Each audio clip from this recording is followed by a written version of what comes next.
Hello les amis et bienvenue chez Family Flow. Aujourd'hui je vais m'occuper de modifier les éclairages tout simplement pour faire des économies d'électricité. Et oui, et au-delà de ça, transformer une problématique en avantage. Mais ça j'y reviendrai en fin de vidéo. Avant tout, je vais vous donner quelques explications. Allez, c'est parti. Ouais, on est encore dans la salle de bain, dans la mienne, et là j'ai j'ai un tube néon, un tube fluorescent à changer, et qui fait 90 cm de long. Et voilà, en allant au magasin de brico-machin, là, ils m'apprennent que c'est hors standard. Et que maintenant, c'est soit 60 de long, soit 120. Du coup, bah, ça fait du temps de perdu, de l'argent de perdu, bien sûr de la pollution générée, quoi, juste pour un petit tube comme ça. Ça doit coûter, je sais pas, entre 3 et 5 euros. Et ben voilà, du coup j'ai racheté une réglette de 60. Moi je trouve ça un peu lamentable que les choses soient pas normalisées, on va dire à plus long terme quoi. Ça continue avec la cuisine. Alors à la cuisine c'est du 140 je crois, et même chose, c'est hors standard, donc du coup le fait de changer un tube néon se transforme en véritable chantier. C'est obsolète, encore pour ça. Et là, je repasse en longueur de 120. Donc, c'était éclairé par 3 barrettes néon.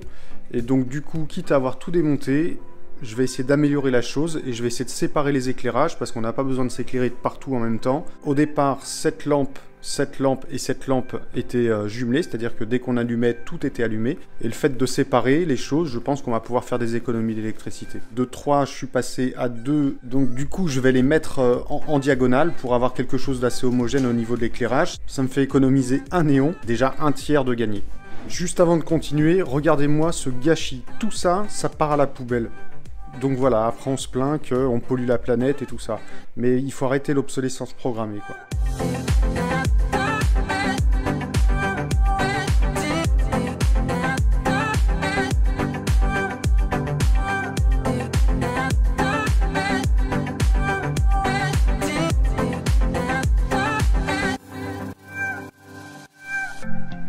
C'est ok, j'ai installé mes 2 barrettes. J'ai ici derrière moi les 4 arrivées de lignes d'éclairage.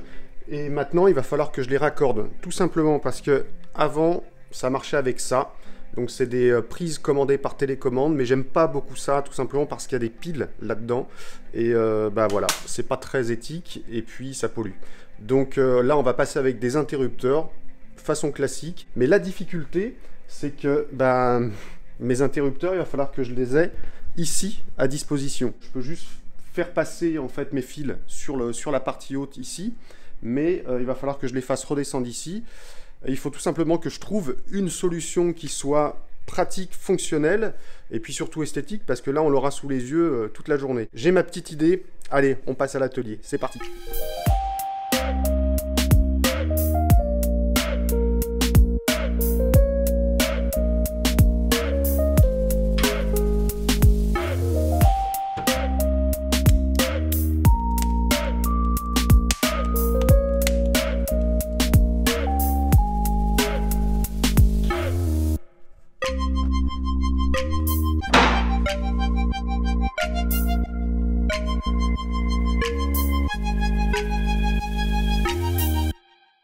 J'ai en stock ces petits interrupteurs et c'est mon ami Francky qui m'a récupéré ça.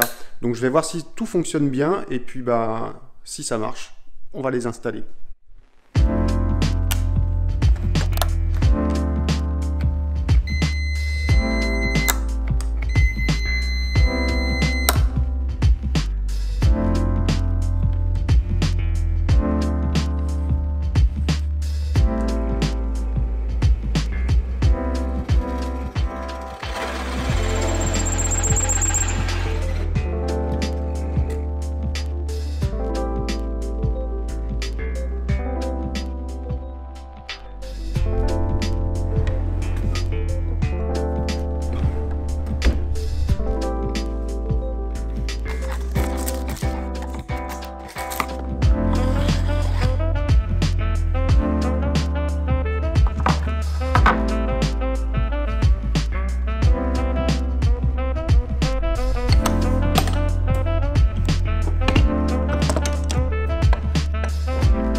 pas avec le dos de la cuillère.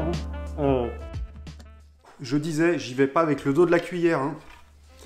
Bon, je pense que vous avez compris l'idée. Ce que je vais faire, je vais finir le manche et puis on se retrouve après.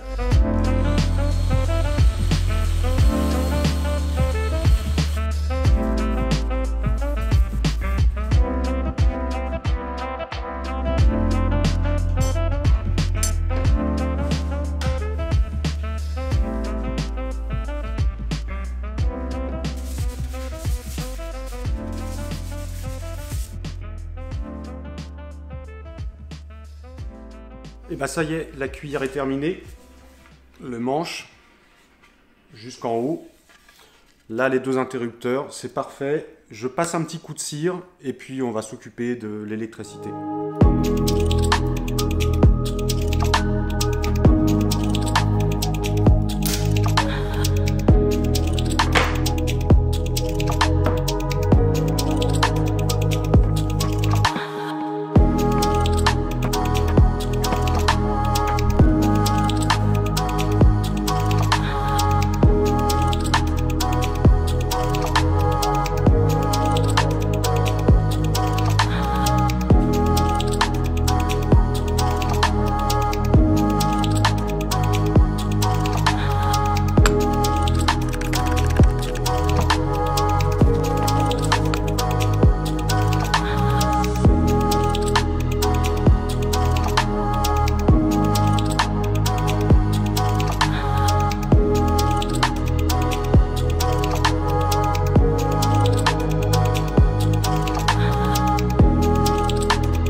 Oups, j'ai cassé. Bah forcément, là les interrupteurs ils datent des années 60 je pense. Donc le corps est en porcelaine et la coque est en bakélite ou en tout cas un matériau de l'époque. Très fragile. Donc bon, je vais recoller tout ça et puis je crois qu'il va falloir agir avec délicatesse pour pouvoir les fixer.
Surtout, ne pas oublier de repérer les fils.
Voilà, la partie électrique des interrupteurs est terminée. Bah, je pense qu'il va falloir aller poser tout ça, raccorder ça, et puis voilà.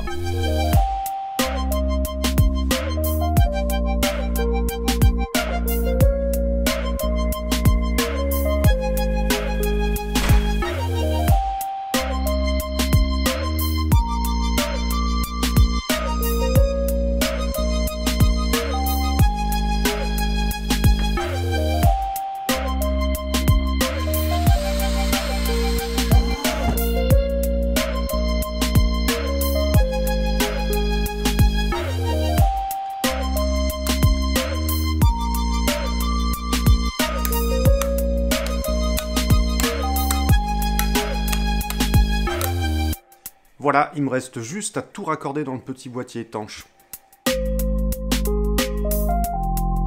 Petit conseil, il faut absolument étiqueter en fait toutes les lignes d'éclairage parce que là, par exemple, il y en a 5, dont 2 qui vont être jumelées et qui repartent vers l'interrupteur, qui reviennent. Donc si vous n'avez pas vos repérages, au bout d'un moment, on s'y retrouve plus et c'est le bordel quoi.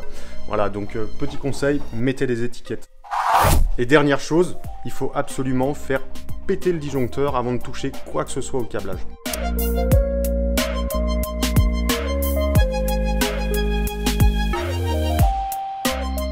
Bon, voilà, c'est terminé. Je croise les doigts. J'espère que tout fonctionne correctement. On va aller essayer ça.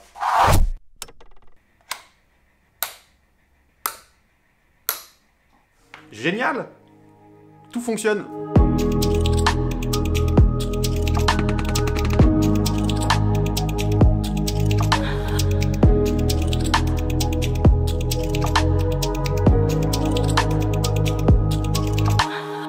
Et voilà les amis, mettre en valeur une problématique pour qu'au final ça devienne quelque chose d'unique. Quoi de plus beau que de voir une cuillère géante dans une cuisine? Et ben voilà, on a réglé un problème, c'est fonctionnel, c'est esthétique, et en plus ça va nous faire économiser de l'argent. Il faut pas avoir peur de mettre en valeur ses défauts, puisque des fois ils sont vraiment beaux. Donc voilà, c'est une leçon pour ma part, j'espère que j'aurai partagé les bonnes choses avec vous. Moi, je vous dis à la semaine prochaine, mais surtout, en attendant, restez libres, autonomes et pensez par vous-même. Ciao, ciao les amis!